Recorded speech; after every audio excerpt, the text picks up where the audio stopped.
یہ حکمت الہی ہے کہ شجر طیبہ کہاں سے ہوگا؟ آپ کتنے بھی خبیثوں کو بہترین گھروں میں داخل کر دو، لیکن ان خبیث نسلوں سے کبھی طیب نسلیں باہر نہیں آ سکتی ہیں۔ یہ حکمت پروردگار کس طریقے سے اہل بیت نے اس مکتب کو چلایا۔ یہ امام کا بہترین صحابی، یعنی یہ ہارون کے زمانے میں بھی، یہ مامون کے زمانے میں بھی، جناب محمد ابن ابی عمیر کہتے ہیں، اس کو ہارون نے پکڑا، کہا بتاؤ کہاں ہیں تمہارے شیعوں کے نام؟ اس نے کہا مجھے نہیں پتا۔ اس لعین نے حکم دیا کہ اس امام کے جلیل القدر صحابی کے بدن سے لباس اتارا جائے۔ کہتے ہیں 2 درختوں کے بیچ میں ان کو رسیوں سے باندھا گیا اور حکم دیا 100 تازیانے اسے مارے جائیں۔ اب اس زمانے کے تازیانے کہتے ہیں کہ 80 بھی پڑے تو بندہ مر جائے۔ جناب محمد ابن ابی عمیر کہتے ہیں کہ جب تازیانے پڑے، کہتے ہیں جب محمد ابن شازان کو کہتے ہیں کہ جب 100 تازیانہ 100 پہ جب پہنچا تو کہتے ہیں درد اور تکلیف اتنی تھی، بس اتنا تھا کہ میں بتا دیتا کہ بصرہ میں شیعوں کے نام کیا ہیں۔ کہتا ہے جب آخری تازیانہ پڑا نا، تکلیف اتنی آئی کہ اب میرے برداشت سے باہر تھی، میں شاید وہ نام بتا دیتا۔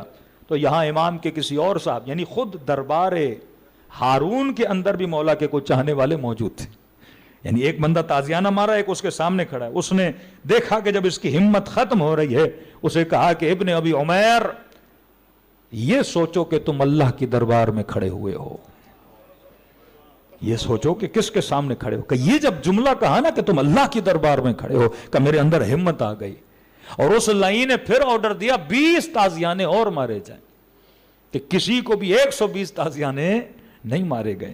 پھر بعد میں اس کو جیل میں ڈالا، صرف جیل میں نہیں ڈالا، اس کی پوری ملکیت یعنی 1,20,000 دینار، اس کے جتنے اموال تھے ان اموال کو غصب کیا۔ کہ جب یہ زندان سے باہر آتے ہیں، کہتے ہیں میرے پاس کھانے کے لیے بھی کچھ نہیں تھا۔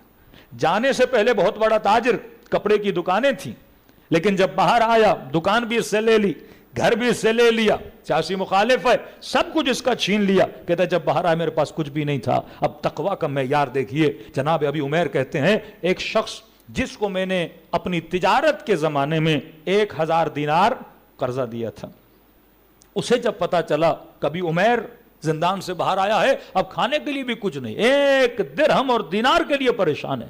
کہتا میں جس گھر میں رہتا تھا میں نے اس گھر کو بیچا اور 1,000 دینار میں گھر بیچا، 10 درہم ہے کہ 1 دینار، 1,000 دینار میں گھر بیچا۔ یہ پیسہ لا کے ابی عمیر کے پاس آیا۔ ابی عمیر نے یہ کہا کہ کہاں سے پیسہ لائے ہو؟ کوئی ارث ملا ہے؟ میں نے کہا نہیں۔ کسی نے انعام دیا ہے؟ میں نے کہا نہیں۔ کہیں سے خزانہ ملا ہے؟ میں نے کہا نہیں۔ کہا 1,000 دینار کہاں سے لائے ہو؟ کہنے لگے ابی عمیر میں نے اپنا گھر بیچا ہے، کیونکہ آپ کا قرضہ تھا، میں قرضہ واپس کرنے آیا ہوں۔ کہ ابی عمیر کی تقویٰ دیکھیے، کہ میرے مولا نے فرمایا ہے اگر کسی کا قرضہ ہی کیوں نہ ہو لیکن اس قرضے کو ادا کرنے کے لیے اپنے گھروں کو نہ بیچا کرو۔ کہ میں 1 درہم اور دینار کے لیے پریشان ہوں، لیکن میں تمہارا 1 دینار اپنی ذات پہ خرچ نہیں کر سکتا، کیونکہ میرے مولا نے کیا کیا ہے؟ منع کیا ہے۔ صرف مامون ہارون کے زمانے میں زندان میں گئے، دونوں بہنیں اس کی محدثہ، اور جب مامون کا زمانہ آیا مامون نے اسے آفر دی کہ میرے چیف جسٹس بن جاؤ، مامون کے زمانے میں بھی نہیں بنا، پھر مامون نے اسے زندان میں ڈالا۔ کہتے ہیں 4 سال یہ مامون کے زندان کے اندر تھا۔ پھر گھر پہ اٹیک ہوا۔ یہ واحد مولا کا صحابی ہے جو صبح حدیثیں سنتا تھا، رات کو جا کے حدیث لکھتا تھا، اور اس کے حدیث کا متن یہ تھا کہ میں نے خود سنا امام جعفر صادق سے، یعنی ڈائریکٹ راوی تھا، اور اتنی حدیثیں اس نے لکھی اور کتابیں لکھی۔ لیکن جب زندان میں گیا گھر پہ چھاپا لگا، اس کی بہن دونوں محدثہ تھیں، بہنوں نے گھر کی زمین کو کھودا اور ساری کتابیں کیا کی؟ وہاں پہ دفن کر دی اور مٹی ڈال دی۔ کہ محمد بن عمیر کہتے ہیں جب 4 سال کے بعد میں زندان سے باہر آیا اور اتنی محنت سے میں نے ہزاروں حدیثوں کو لکھا تھا، اور بہن سے پوچھا کہ وہ کتابیں کہاں گئیں؟ کہ یہاں پہ ڈھونڈنے آئے تھے، لہٰذا ہم نے چھپا دی ہیں زمین کے نیچے۔ کہتے ہیں پھر میں نے زمین کھدوائی اور جب کتابیں نکالی تو ساری گل چکی تھیں، سڑ چکی تھیں، ایک بھی حدیث نہیں بچی۔ بعد میں ہمارے پاس جو روایتیں ملتی ہیں، ساری روایتیں اس بیچارے نے اپنے حافظے کے اندر جو حفظ کی ہوئی روایتیں تھیں پھر ان کو دوبارہ لکھنا شروع کر دیا. یہ مکتب اتنی آسانی سے آپ تک نہیں پہنچا, بڑی محنتوں سے, بڑی زحمتوں سے, اہل بیت کی تربیت کے ذریعے سے